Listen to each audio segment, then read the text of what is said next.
Shalom, selamat pagi, salam sehat bagi kita semua. Kita bersyukur kepada Tuhan atas kebaikannya yang senantiasa menghantar kita hingga kita sampai kepada akhir pekan ini. Kita akan disapa firman Tuhan, akan tetapi kita terlebih dahulu berdoa. Terima kasih ya Yesusku, buat kebaikan-Mu dalam hidup kami. Terima kasih buat penyertaan-Mu. Engkau mengizinkan kami tiba hingga pada saat ini. Saat ini sebelum kami memulai segala kegiatan kami akan mendengarkan firman-Mu. Dan biarlah firman-Mu ini menjadi pedoman kami dalam menjalani hari ini. Dalam nama Yesus kami berdoa. Amin. Bapak Ibu yang Tuhan kasihi, renungan firman Tuhan yang akan kita renungkan pada pagi hari ini dalam akhir pekan tertulis dalam kitab 1 Tawarik 29 ayat 9a. Demikian firman Tuhan. Bangsa itu bersukacita karena kerelaan mereka masing-masing. Sebab dengan tulus hati mereka memberikan persembahan sukarela kepada Tuhan. Dalam bahasa Batak dikatakan, jadi malas nirohabe situan natoropi alaringgas nasi de mergugu. Asyana sarohana mengaringgas be mergugu tu Jehovah. Demikian firman Tuhan. Bapak Ibu yang dikasihi Tuhan, siapa dari kita yang pernah memberi? Tentu masing-masing kita pernah memberi persembahan, memberi pertolongan, dan membantu orang lain. Akan tetapi, yang sering kami lihat di dalam kehidupan kami, ada dua prinsip orang dalam memberi. Yang pertama itu memberi karena keikhlasan hati. Yang kedua itu memberi karena aturan dan keterpaksaan. Contohnya memberi dengan ikhlas hati ketika ada orang yang kita lihat pengemis, kita dengan ikhlas memberinya. Memberi dengan kewajiban, ini yang sering sekali terjadi di tengah-tengah gereja. Bisa kita lihat ketika ada pembangunan gereja, masing-masing diwajibkan untuk memberi. Ada orang yang memberi memang ikhlas dalam membangun gereja. Tapi ada orang memberi karena memang sudah itu aturannya. Dalam kebenaran firman Tuhan yang sampai kepada kita pada saat ini, yaitu kalau kita melihat judul perikopnya dikatakan sumbangan untuk pembangunan bait suci. Yang mana pada saat itu Raja Daud ingin membangun bait suci di Yerusalem.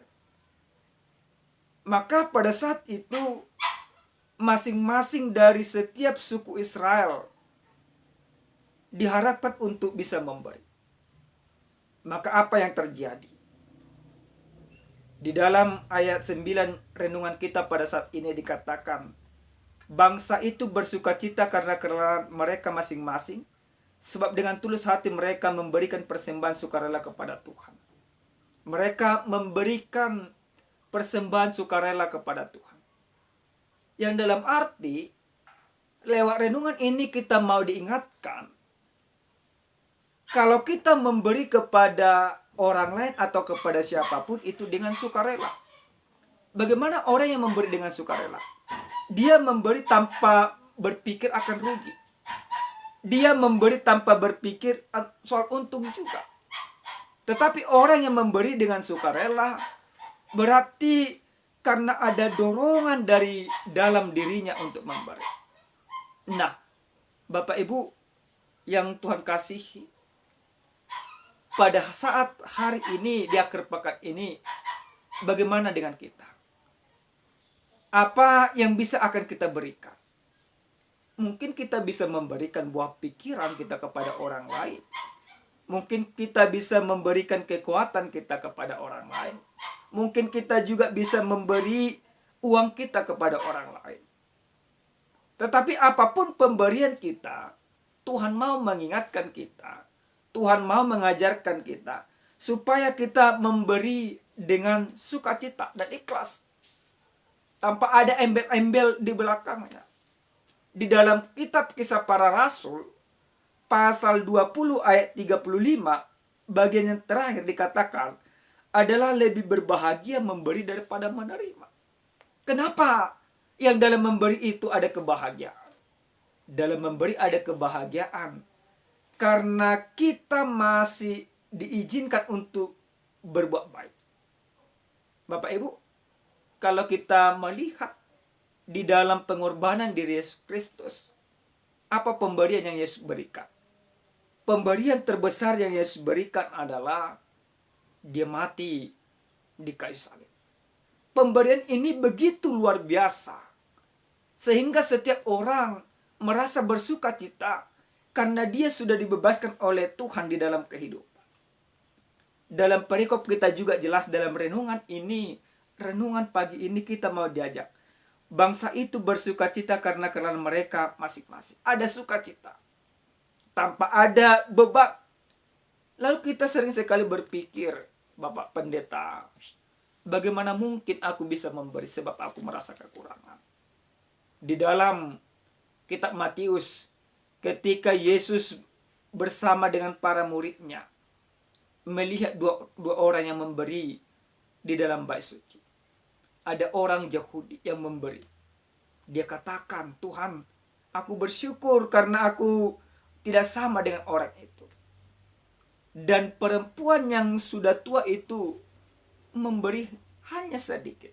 Lalu pertanyaan Yesus kepada para muridnya, siapa yang memberi terbanyak? Para murid tentu mengatakan bahwa yang memberi terbanyak yaitu orang Yahudi, orang kaya tersebut. Tapi Yesus katakan, tidak. Tapi yang memberi perempuan itu, janda itu. Nah, dalam hal ini kita mau diingatkan, pemberian itu bukan soal ukurannya yang banyak, tetapi apa motivasi kita dalam memberi. Orang yang percaya dalam memberi itu, motivasinya karena dia sudah menyadari, mensyukuri akan segala karunia Tuhan yang begitu luar biasa nyata di dalam kehidupannya. Karena Tuhan sudah menyelamatkannya, karena Tuhan sudah menganugerahkan kehidupan yang kekal kepadanya. Maka setiap orang yang sudah menyadari semuanya itu, dia mau memberi dengan keikhlasan hati, dengan ketulusan, dengan bersukacita, tanpa ada sungguh-sungguh di belakangnya. Bagaimana dengan Ananias dan Sapira? Ketika mereka memberi tanpa ada keikhlasan, dengan mencari keuntungan, murka Tuhan nyata dalam kehidupannya. Lebih baik kita jangan memberi. Kalau pemberian kita itu memberikan kita kesombongan, memberikan kita berdosa dan lain sebagainya. Tetapi lewat firman ini kita mau diajak bagaimana bangsa itu bersukacita karena kerelaan hati mereka masing-masing dalam memberi. Dalam bahasa Batak jelas dikatakan, jadi malas niroha besitu natoropi ala ringkas nasida margugu. Aisin nasarohana mengaringkas bi margugu tu Jehovah. Ada sukacita yang begitu luar biasa ketika mereka memberikan dengan sukacita. Ada semangat yang luar biasa. Bapak Ibu, lewat renungan ini, sebelum kita mengakhiri akhir pekan ini, mari kita review kehidupan kita. Apa yang sudah kita beri kepada sesama? Apa yang sudah kita beri kepada istri? Apa yang sudah kita beri kepada suami? Yang terpenting apa yang sudah kita beri kepada Tuhan. Karena apa? Karena Tuhan sudah memberikan jauh daripada yang kita pikirkan. Maka saatnya pada saat ini kita juga harus memberi sebagai respon ucapan syukur kita kepada Tuhan. Tidak persoalan soal banyaknya. Yang terpenting bagaimana engkau menyadari berkat Tuhan dalam kehidupanmu, sehingga engkau memberi dengan sukacita. Amin. Kita berdoa.